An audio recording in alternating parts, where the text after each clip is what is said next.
अस्सलाम वालेकुम, मेरा नाम है मदीहा राना और मैं हूँ एक क्लिनिकल साइकोलॉजिस्ट। तो दोस्तों, आज की वीडियो में मैं विमेन मेंटल हेल्थ के बारे में कुछ बताना चाहती हूँ और कुछ कहना चाहती हूँ। तो दोस्तों, क्योंकि मैं एक क्लिनिकल साइकोलॉजिस्ट हूँ, यानी कि माहिर नफ्सियात हूँ, तो मेरे पास काफ़ी ऐसी औरतें, और बल्कि ज़्यादा औरतों की ही परसेंटेज ज़्यादा है जो कि मेरे पास आती हैं सेशंस के लिए या ट्रीटमेंट के लिए।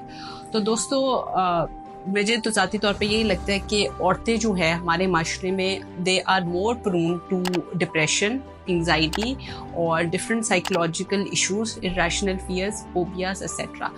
तो मैं ये कहना चाहती हूँ कि मुझे तो ज़ाती तौर पे यही लगता है कि औरतें ज़्यादा हैं इन नफ्सियाती मसाइल का शिकार जो कि हमारे माशरे में हैं, जैसा कि डिप्रेशन मैंने बताया है, घबराहट बताया है, फिर डर खौफ, बगैर मंतकी डर खौफ है, कंपैरिजन है, बगैर वजह का एक मुकाबला है, हस्त है, एक जेलसी है, मतलब दीज आर साइकोलॉजिकल इश्यूज जो मेरे पास औरतें आती हैं।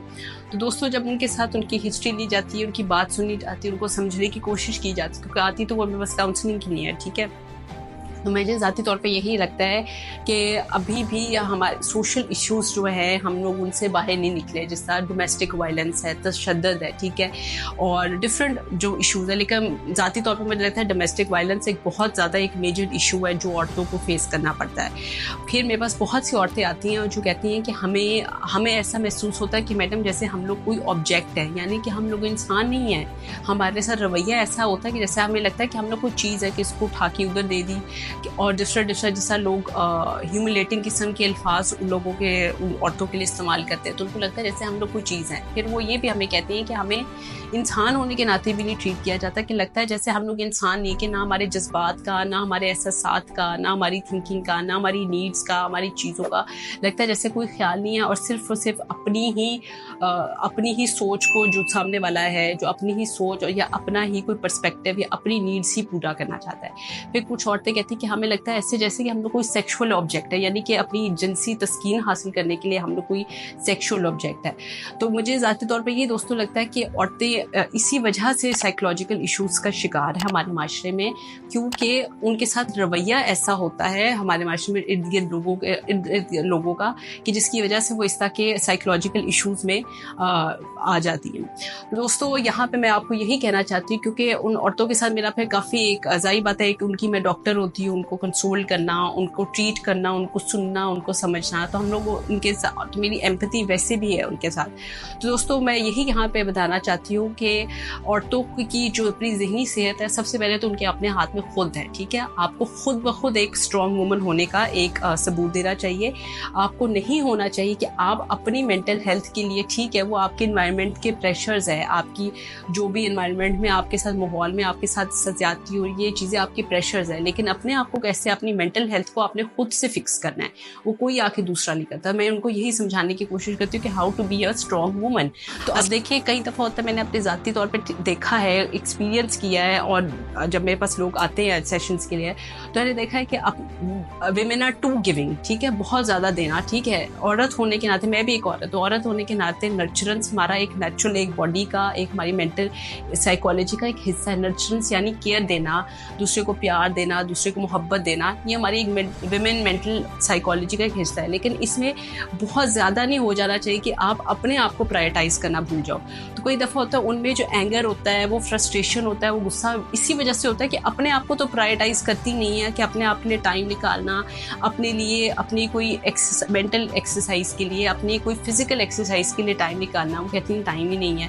तो देखिए, सबसे पहले प्रायोरिटाइज योर सेल्फ। कोई आके आपको नहीं कहता है, you should be responsible for your own self, कि अपनी हेल्थ का ख्याल रखना, अपनी जिस्मानी सेहत का ख्याल रखना, अपनी ज़हनी सेहत का ख्याल रखना, वो आपके हाथ में होता है। तो उसके अंदर सबसे बेस्ट टेक्निक यही है, ये बेस्ट स्ट्रेटजी है कि एक्सरसाइज की जाए, तो जो आपको फिजिकली और मेंटली भी आपको स्ट्रॉन्ग करती है, ठीक है।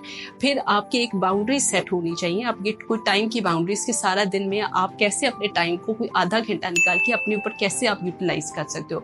तो ये आपकी मेंटल हेल्थ को और आपकी फिजिकल हेल्थ को बहुत बूस्ट देती है, क्योंकि जब मैं उनको यही एजुकेट करने की कोशिश करती हूँ, और जब वो मेरी जो बताई हुई जो टेक्निक्स हैं या बताई हुई चीज़ें उनको जाके घर में इस्तेमाल करते हैं, तो उनके लिए, उनकी मेंटल हेल्थ के लिए बहुत इफेक्टिव होता है। तो दोस्तों, औरत की जो भी है, वैसे भी तमाम इंसानियत के, लेकिन औरत की जितनी प्रायोरिटाइज जो करना, अपनी सेल्फ को प्रायोरिटाइज करना सीखें। सेल्फलेस होना कोई अच्छी बात नहीं है कि आप अपनी ज़ात को बिल्कुल ही इग्नोर कर दें। लेटर लाइफ में आपके अंदर वो, क्योंकि वो फ्रस्ट्रेशन पेंटअप होती जाती है, आती जाती, तो वो आपको आने वाले टाइम में फिर आपके मेंटल हेल्थ को बुरे तरीके से इफेक्ट करती है। तो आप इस तरह की स्ट्रैटेजीज को इस्तेमाल करें। फिर दिन का स्टार्ट कैसे करें, कुछ पॉजिटिव एफर्मेशंस होते हैं जो मैं अपने क्लाइंट्स को बताती हूँ कि अपनी कुछ पॉजिटिव एफर्मेशंस हैं उनको इस्तेमाल करके भी आप अपनी मेंटल हेल्थ को बेहतरीन कर सकते हो। जैसे आप दिन का आगाज़ करती हैं, फिर दिन का इख्तिताम करती हैं, तो कोई ग्रैटिट्यूड जर्नल रखें जिसमें शुक्रगुजारी है, जिसमें आपके पास जो ब्लेसिंग्स दी हुई हैं, जो अल्लाह ने आपको ब्लेसिंग्स दी हुई हैं, आप कैसे उनका शुक्रगुजारी करते हो। ठीक है, आपके पार्टनर के अंदर कुछ भी अच्छा है, एटलीस्ट आप वो क्वालिटी लिखना शुरू करो। ठीक है, आपकी हेल्थ अच्छी है, आप अपने जैसा एक्टिव हो, जो जो चीज़ें आपकी, मतलब आपको खुद से पता चलेगा कि आपके अंदर कितनी आपको ब्लेसिंग्स दी गई है, कितनी नेमतें हैं जिनको आप फॉर ग्रांटेड ले रहे हैं। ठीक है, और इसमें देखिए, और कई दफ़ा होता है औरतों में, मैंने भी देखा कंपैरिजन बहुत होता है, बेवजह का कंपैरिजन। उस कंपैरिजन से आप उसी टाइम ही निकलेंगे जब अपने आप को आप हेल्दी तरीके से मैनेज करेंगे, कि अपनी थिंकिंग को कहीं प्रॉपर तरीके से इस्तेमाल करेंगे। और दूसरा हम लोगों के कोई गोल सेट होने चाहिए कि औरतों बेशक आप कुछ घर में ही हैं तो आप कुछ भी कर लो, कोई अपनी करियर कोई गोल्स हो गए, कोई फैमिली गोल्स हो गए, कोई हेल्थ गोल्स हो गए, उन गोल्स के ऊपर फोकस करें, बजाय इसके कि आप अपने आप को कंपेयर करें। हर इंसान की, हर इंडिविजुअल की लाइफ डिफरेंट है, हर इंसान के हालात डिफरेंट है, आपके हालात अलग होंगे, दूसरे वाले के अलग होंगे। बस आपकी अपने सोच के जाविये को बदलने की यहाँ पे ज़रूरत है कि जब आप ओवर थिंकिंग करते हो, कंपैरिजन करते हो, तो तब आपके लिए, आपकी मेंटल हेल्थ के लिए भी वो चीज़ें अच्छी नहीं होती। तो आप इस तरह अपने आप को, स्ट्रेसर्स को बेहतरीन तरीके से मैनेज कर सकते हो। कुछ पॉडकास्ट इंफॉर्मेटिव किस्म के सुन सकते हो। इन चीज़ों को जब आप अपनी रोज़मर्रा की ज़िंदगी में इस्तेमाल करोगे तो आपकी मेंटल हेल्थ वैसे भी ठीक रहेगी। और एक देखिए, जैसा कि अब जाहिर बात है, औरत होने के साथ ज़्यादातर हाउस वाइफ्स होती हैं या वो होती हैं जो माएँ होती हैं, जो टू गिविंग होती है अपने हस्बैंड के लिए, अपनी फैमिली के लिए। ठीक है, वो आप दें, लेकिन अपनी सेल्फ को खुद से प्रायोरिटाइज करें। That should be in your hand कि आप खुद उस चीज़ के लिए रिस्पॉन्सिबल हो। ये नहीं कि आप एक्सपेक्ट करो कि दूसरा आके कहे कि आप टाइम पे खाना खा लो, आप टाइम पे ये चीज़ कर लो, आप ये कर लो। आपको अपनी चीज़ के लिए खुद प्रायोरिटाइज करना है। आपने नर्चरेंस देनी है, क्योंकि आप रिस्पॉन्सिबल हो कुछ लोगों के लिए, उनको नर्चरेंस देने की। अपने लिए आप खुद नर्चर करें। Thank you so much.